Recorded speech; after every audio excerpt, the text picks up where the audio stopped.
Answer my question! The question, jerk!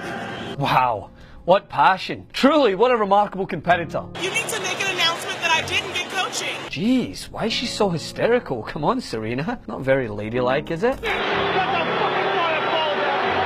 Man, what a red-blooded American. I love that guy. There and took it out of the frame. It's a code violation.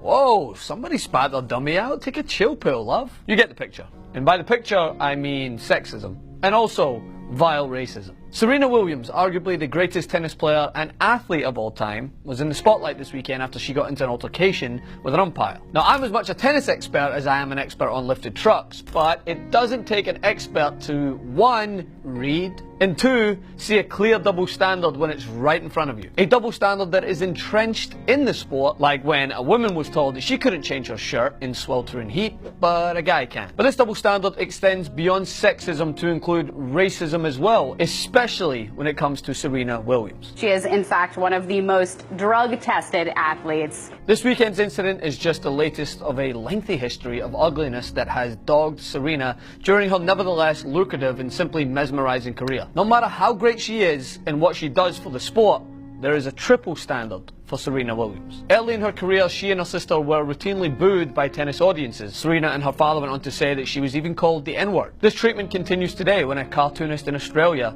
drew this. This depiction of Serena screams of Jim Crow minstrelsy in a modern form. Not to mention it portrays her opponent Naomi Osaka as blonde and white. She's neither. But this cartoon is no outlier. It's merely representative of the way countless media outlets and tennis professionals have spoken about Serena's figure throughout her career. Despite having one of the most athletic, powerful and beautiful bodies in modern day sports, she is constantly berated and body shamed. She's had to deal with an absurd amount of scrutiny as critics zone in on every single part of her body in a way that clearly taps into the politics of racism and sexism. Whether it's to alienate her from her fellow tennis players, diminish her accomplishments, or simply attack her femininity. And after this weekend's US Open final, she has been tarnished by countless outlets as hysterical, a term only reserved for female athletes. Meanwhile, tennis legend John McEnroe, well, he's still celebrated for his hot-headedness as a player because, well, he's a red-blooded American man, not an angry, hysterical black woman. This double standard is so obvious without even getting into the logistics of the umpire's decision. But just as those who love to avoid conversations around race or sexism in modern society